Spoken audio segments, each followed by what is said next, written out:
Good evening. It was a dramatic day on Capitol Hill with huge implications for the wars in Ukraine and Gaza, but also for the nearly 200 million American users of the social media app TikTok. This is the moment. $60 billion in aid was approved for Ukraine.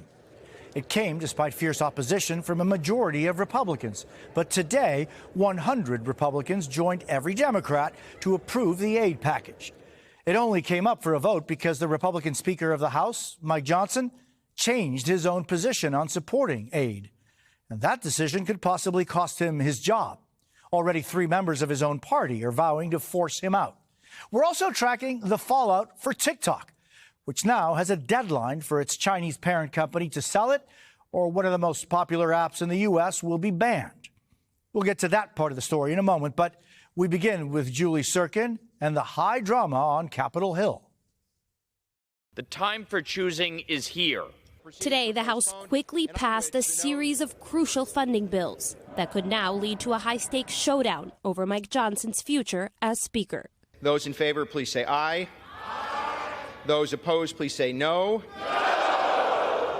In a rare Saturday session, representatives voting on several measures, including 4 key bills. One to send $60 billion to war-torn Ukraine in its fight against Russia.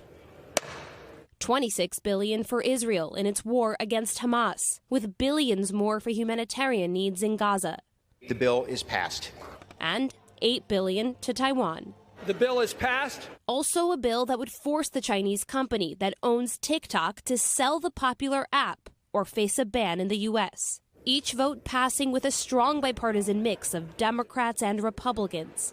In an about-face, Johnson supporting aid to Ukraine after he flew to Mar-a-Lago to seek the former president's blessing last week. The House has worked its will. We have a responsibility to stand with our Democratic allies throughout the world.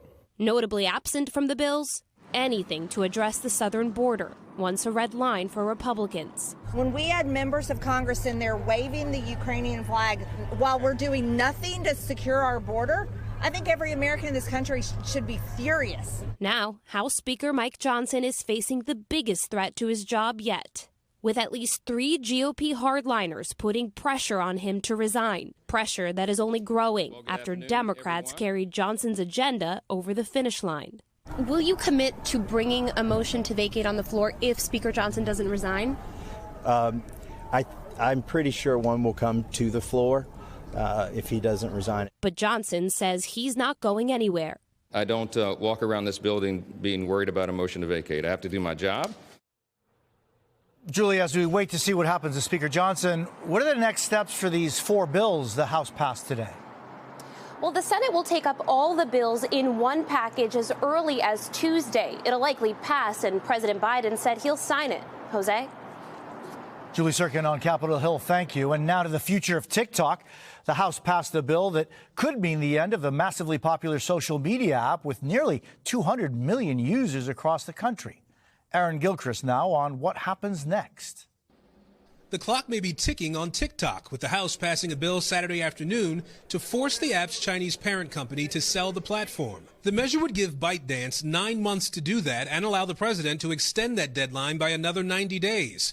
If it isn't sold by then, TikTok could be banned in the U.S. Save TikTok! TikTok has some 170 million active users in the U.S., some of whom have long railed against the possibility of a shutdown of the app. Call them and tell them to stop the ban. But this new move in the House looks to have enough support in the Senate that it will reach the president's desk. President Biden was asked about a ban last month. Mr. President, do you still support banning TikTok? Would you sign that bill? If they pass it, I'll sign it.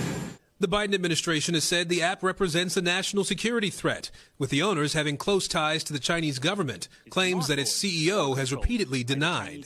TikTok has been banned on federal government devices, but... Trump or Biden? Are you kidding? The Biden presidential campaign has an active account, a space to interact with younger potential voters. What would be the effect of a ban? How would it impact people? So this is totally uncharted territory in the U.S. You wouldn't be able to update or distribute the app. TikTok releasing a statement to NBC News repeating its criticism of a bill that, quote, would trample the free speech rights of 170 million Americans, devastate 7 million businesses, and shutter a platform that contributes $24 billion to the U.S. economy annually. A TikTok ban would absolutely affect the millions of Americans that use TikTok to kill time, to watch dance videos. But the real hard part here would be for the people who are making those videos, the people who earn their income by either sponsored or ad content. Aaron is traveling with the president in Wilmington, Delaware. Aaron, what's the timeline once the president signs this bill? Well, the timeline here, Jose, means that TikTok could go away around this time next year, which also means that President Biden or potentially President Trump could have to deal with any fallout. Jose? Thanks for watching. Stay updated about breaking news and top stories on the NBC News app or follow us on social media.